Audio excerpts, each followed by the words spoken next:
Head మీరా? ఇక్కడ maintenance first time చూస్తా ఉన్నా, ఇంతవరకు రాలేదు స్మార్ట్ కిచెన్ లకి. ఆ రూట్లో వదిలేండి, అవన్నీ వదిలేండి. వంట హౌ టు కుకింగ్ ఏంది మనం స్కూల్ అటెండెన్స్ వస్తుంది సార్. ఒక యాప్ ఉంది సార్, మన మెనూనే ఫాలో అవుతా ఉన్నాం. డొక్కా సీతమ్మ మెనూనే ఫాలో అవుతాం, సేమ్ మెనూ. ఓకే, ఎంతమంది ఉన్నారు ఇక్కడ వర్కర్స్? 10 మంది. డ్రైవర్. ఎన్ని వెహికల్స్ ఉన్నాయి? 3 ఆటోలు. ఇప్పుడు 10:30 నుంచి స్టార్ట్ చేస్తారా? అంతటికి ఒకటేనా? ఒక స్కూల్కి కెపాసిటీని బట్టి ఎక్కువ ఉంటే కన్నా ఇట్లుంటాయి. అదేలేండి, కర్రీ అన్నం, బాయిల్డ్ ఎగ్ ఇట్లాంటిది ఒకటి, బాయిల్డ్ ఎగ్. జావా కూడా మీరేనా? అది ఎప్పుడు వెళ్తుంది? అదే వెహికల్ పోతే మళ్ళీ రాలేదు సార్, దూరం పోతే. ఉదయం జావా ఒకటి వాళ్ళకి ఇవ్వచ్చు కదా, ఎందుకంటే ఆల్రెడీ వంట వాళ్ళు అట్లే ఉంటారు కదా. ఉన్నారు సార్, కానీ వాళ్ళ స్టవ్ అవి మళ్ళా పెద్ద పంచాయతీ. ఇది అటెండెన్స్ వస్తుంది డైలీ మార్నింగ్. ఇక్కడ మనం వెళ్ళేటప్పుడు ఇక్కడ వీళ్ళు డ్రైవర్స్ ఇక్కడ స్టార్ట్ అయినప్పుడు ఇక్కడ ఆన్ గోయింగ్ వస్తుంది సార్.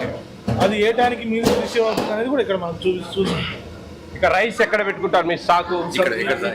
దీంట్లో నెలకు సంబంధించినటువంటి ఎంఎల్ఎస్ పాయింట్ నుంచి మీకు డైరెక్ట్ వస్తాయి. హమాలీలు తెచ్చి దించుతారు కదా, వాళ్ళు ఏమైనా డబ్బులు ఇప్పుడు అడుగుతారా? ఏం లేదు సార్, హమాలీలు ఏం లేదు సార్. దూరం అయిందని అప్పుడు ఏదో ఖర్చులకి ఇచ్చారు అంతే తప్ప ఇప్పుడైతే ఏం లేదు. ఈయన వెహికల్ ట్రాకింగ్ దొరుకుతుంది సార్. ఇక్కడ వెహికల్ ఎక్కడుందనేది ఇక్కడ తెలుస్తుంది వాళ్ళకు, స్కూల్ వాళ్ళకి. నెక్స్ట్ ఇక్కడ మీల్స్ డిస్ట్రిబ్యూట్ చేసుకున్నాక ఇది ఓపెన్ చేసి డ్రైవరు క్యూఆర్ స్కాన్ చేస్తారు సార్. అప్పుడు మీల్స్ డిస్ట్రిబ్యూట్ అయిందండి కరెక్ట్ డాష్ బోర్డ్కి వెళ్ళిపోతుంది సార్. మనకు తెలుసు ఏదైనా ఫీడ్బ్యాక్ ఉంటే ఇక్కడ ఇస్తారు సార్. హెడ్ మాస్టర్ ఇవ్వచ్చు, ఇక్కడ ఇది బాగుంది, ఇది బాగాలేదు, ఇది సరిపోయింది, సరిపోలేదు. మనకు వీళ్ళ ప్రకారం వీళ్ళకు ఈ రైస్ వాళ్ళ గ్రామ్స్ ప్రకారమే వెళ్తాయా? అంతే సార్, అదే సార్. ఇక్కడ 1 to 15 మంది. అది ఓకే. దీన్ని క్యాలిక్యులేట్ చేసుకొని వీళ్ళు ప్యాకింగ్ చేస్తారు, క్యారియర్ కడతారు.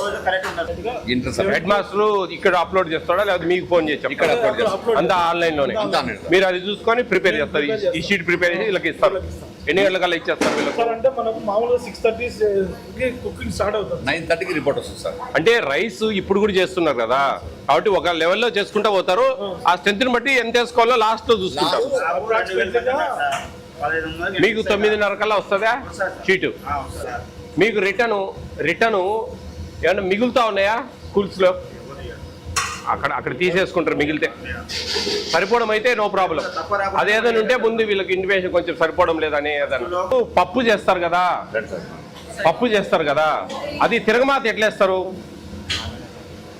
పప్పు చేస్తారు కదమ్మా, పప్పు ఉడకబెడతాం కదా, దాన్ని తిరగమాత ఎట్లా బయట పక్కన వేసి దాంట్లో వేసి కలిదిప్పుతారా?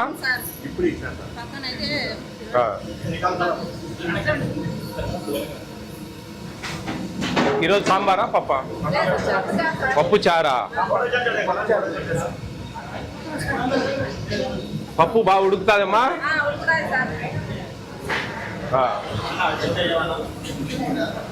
బిర్యానీ రైస్ బాగా తింటారు కొంచెం ఎక్కువ. అవును, జూన్ నుంచి వచ్చాయి కదా సన్న బియ్యం. అదేంటి లాస్ట్ స్వీట్ పొంగల్ ఈరోజు సాటర్డే కదా.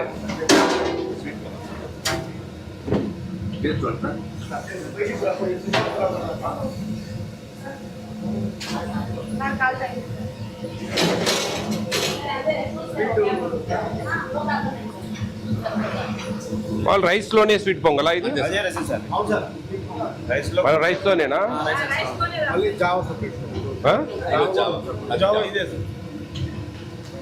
ఉన్నప్పుడు మీకు కొంచెం వర్క్ ఎక్కువ ఉంటుందా? రోజు మార్చి రోజు 3 రోజులు ఖచ్చితంగా హార్డ్ వర్క్ ఉంటుంది సార్. ఓకే, రైస్ సూపర్గా ఉంది, రైస్ చాలా బాగుంది. 4 ఒకటేసారి వేస్తారు సార్, 15 నిమిషాలకు ఒకటి, 15 నిమిషాలకు ఒకటి అవుతుంది సార్. అంతా సరీసులు పోసుకొని ఉడకబెట్టేదే కదా? అవును సార్, కాకపోతే కొద్దిగా ఇడ్చాలి సార్. మొత్తం ముద్ద అయింది సార్, అక్కడ కూడా ఫెయిల్ అయినా సార్. ఒక దాదాపు 10 ప్యాకెట్లు ట్రైనింగ్ అంతా అని గంజి ఉంచితే మనకు ఆ గింజలు పోతాయి, బలం పోతాయి. తక్కువ కొన్ని ఇస్తాం నీళ్ళు అవి ఇస్తామంటే ముద్దలాగా వస్తుంది అన్నం కొద్దిగా ఇస్తే కొంత గాలి ఇస్తారు సార్ స్టీమ్ ఇస్తాం సార్. అది ఇష్టపోకుంటే నిమిషం పొరపాటు లేట్ అయినా ఫెయిల్ అవుతాం సార్. మరి బిర్యానీకి ఎట్లా చేస్తారు? బిర్యానీ మామూలుగా అదే సరే వేసుకుంటాం సార్. బాగుంది. అది కొంచెం అది ఒక రవ్వ గాలి ఇస్తాం ఎక్కువ ఒక అమ్మా? ఫోర్టిఫైడ్ రైస్ ఉంటుంది కదా, మెల్ట్ అవుతుంది కాబట్టి విటమిన్స్ ఓన్లీ ఎక్స్ట్రా వాటర్ ఒకటి అప్లై చేసి కొద్దిగా ఇస్తాం సార్ ఎక్స్ట్రా వాటర్ కాదు అది, దాంట్లో కూడా కొన్ని పోతాయి విటమిన్స్. అది గంజి కరిగిపోతుంది కదా ఆ గింజలు. కొద్దిగా అంటే ఇస్తాం మేము చెప్పేది ఏంటంటే అందరికి మామూలుగా గంజి ఉంచుతారు, గంజి ఉంచొద్దు, మీరు బిర్యానీ ఎట్లా చేస్తారో అట్లా చేయండి అని చెప్తా ఉంటాం. ఎప్పుడన్నా లైట్ ముద్ద అవుతుంది అంటే తింటే అన్ని ముద్ద అవుతాయి కదా కడుపులో. సార్ ఇంకా వీళ్ళకి శాలరీస్ ఎట్లా ఎంత ఇస్తారు? మీరే ఇచ్చుకోవాలా? నేనే సార్ ప్రతిదీ ఆటో డ్రైవర్ కానీ ₹9.69 లేదా పెంచారు? ఆ పెంచితే 8.55 ఉంది సార్, అది పెంచుతుంది. ₹9.69 అయింది. విన్నారని తెలుసు సార్. అది ఇంకా 10.5 అవుతుంది, మళ్ళీ 10-30 చేస్తా ఉన్నారు. సెంట్రల్ గవర్నమెంట్ కలపలే ఇంకా. నాకు ఒక స్మాల్ డిఫరెన్స్ సార్. మనకు ట్రాన్స్పోర్ట్ లేదు సార్. 5 నెలల నుంచి తిప్పుతున్నా ఏదో మాట ఏం చెప్తారు మీరు? మిమ్మల్ని పెట్టేటప్పుడు ఏ కమిట్మెంట్ ప్రకారం ఇచ్చారు? 22,000 జీవో ఇచ్చినారు. అవును. ఎవరు చదివినాడు ఇది అన్నారు. ఆ, నాకు ఇంగ్లీష్ అంత ఏం లేదు, పెడతాం ఇది 23,000 ఇస్తామని చెప్పినారు. బిల్లు అడిగే టైంకి దీంట్లో లేదని అన్నారు. కానీ మేము ఇక్కడ మా ఎమ్మెల్యే ద్వారా ఎన్నికి పోనీకి లేదు నాకు. అంటే అన్నీ ఉండాలా చేయాల్సిందే అన్నారు. ఇది అట్లా పోతున్నాం సార్. సార్ ఇక్కడ పర్ హెడ్ 3 బండ్లు సార్ నాకు చెప్పండి సార్. ఈ మెటీరియల్ అంతా ప్రభుత్వం కొనిచ్చింది. చెప్పండి.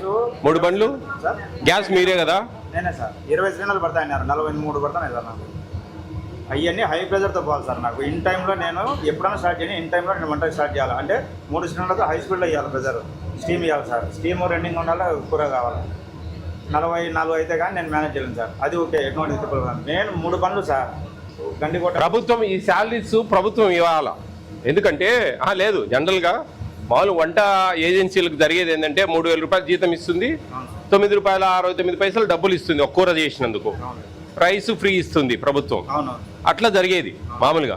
వాళ్ళకు ₹3,000. ఇక్కడ కూడా మీరు వంట చేస్తూ ఉన్నారు, చేపిస్తూ ఉన్నారు కాబట్టి యాక్చువల్లీ జీతాలు వాళ్ళు ఇవ్వాలి. ప్రభుత్వం 3,000 కేటాయిస్తే మీరు ఎక్కువ తక్కువలకు మీరు వేసుకొని ఇవ్వాలి. మేము మాట్లాడతాం, మీ ఎండిఎం వాళ్ళతో మాట్లాడతాం ఆ విషయం. ఒకటి ఇప్పిస్తే కనుక మేము 3 బండ్లు ట్రాన్స్పోర్ట్ సపరేట్ ఇవ్వాలండి. ఎందుకంటే ఇప్పుడు మనకు అంటే ఇక్కడ ఏమవుతుందంటే వీళ్ళు ప్రతి ఒక్కటి మనకు ఏపీ స్టేట్లో అక్షయ పాత్ర ఉంది, తాడిపత్రిలో శైలజమ్మ ట్రస్ట్ అని ఒకటి ఉంది. ఒక 30 స్కూళ్ళకి ఇస్తాడు ఆయన, నారాయణ రెడ్డి గారు ఆయన ఉన్నారు. తర్వాత కాకినాడలో అల్లూరి సీతారామరాజు ట్రస్ట్ అని ఒకటి ఉంది, వాళ్ళు దాదాపు 200 స్కూళ్ళకి ఇస్తారు. ఇక్కడ ఏం జరుగుతూ ఉందంటే ఆడ వాళ్ళు ఓన్లీ ₹9.69 డబ్బులు ఇస్తారు అంతేగా. ఇక ఇవన్నీ ఇవ్వరు. కానీ ఇది ప్రభుత్వం కొంచెం స్మార్ట్ కిచెన్లు ప్రిస్టేజెస్గా రన్ చేస్తూ ఉంది కాబట్టి ఇప్పుడు వంట వాళ్ళను అక్కడుండి ఏజెన్సీలో వంట వాళ్ళని తీసేయరు. వాళ్ళకి 3,000 జీతం ఇస్తారు. 3,000 జీతం వాళ్ళు జస్ట్ క్లీన్ చేసుకుంటారు. అక్కడ తాడిపత్రిలో ఏం జరుగుతూ ఉందంటే అక్కడుండే వంట వాళ్ళు స్కూళ్ళల్లో ఉండే వాళ్ళు ఆయన దగ్గరికి వస్తారు, పర్సనల్గా ఆయన పని చేస్తారు ఆయన దగ్గర. వంట వరకు వాళ్ళు వచ్చి చేయాల్సిందే. ఆయన పైన ఉండి అన్ని చూసుకోవడము, చేపించుకోవడము, అన్ని సరుకులన్నీ రెడీ చేసుకోవడము, ఆటో ఛార్జెస్ ఆయన పెట్టుకొని పంపిస్తారు. కానీ వంట ఛార్జెస్ ఆడ పనిచేసే వంట వాళ్ళు వస్తారు, వాళ్ళే ఆటో మడిపోయి ఆడ దిగి వడ్డించుకొని కడిగించుకొని అన్ని తెచ్చి ఆయనకి హ్యాండ్ ఓవర్ చేసిపోతారు. అట్లా అనమాట. ఈడ మీరేం జరుగుతా ఉందంటే వంట వాళ్ళది మీరే చేసుకుంటా ఉన్నారు.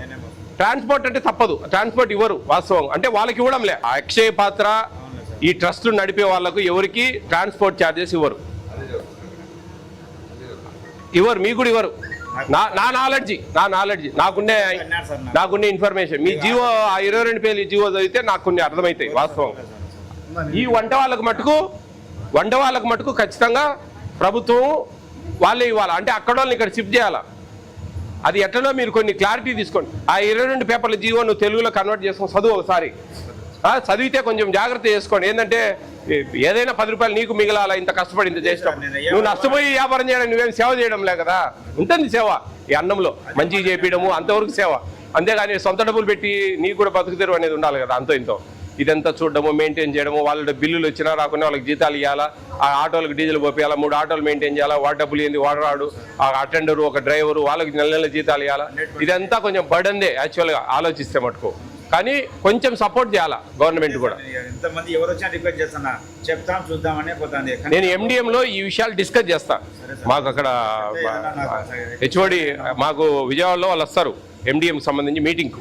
మా మీటింగ్లో మీ విషయాలు డిస్కస్ చేస్తాను. నాకు ఇంతవరకు తెలియదు, చూద్దాము ఎట్లెట్లున్నాయో అనే సీకే దినలో ఇక్కడ 2 పైలట్లో పెట్టారు. సీకే దిన పోలేకపోయినా ఈడ వస్తున్నా ఇది చూడాలని నేను మెయిన్గా వచ్చాను యాక్చువల్గా. ఓకే బా, జాగ్రత్త చేయండి, చూస్తాం మా ప్రయత్నం మేము కూడా చెప్తాం. చాలా మోసుకుంటాం. మా ఎమ్మెల్యే చెప్పారు సాయం రా అన్ని లెక్కలు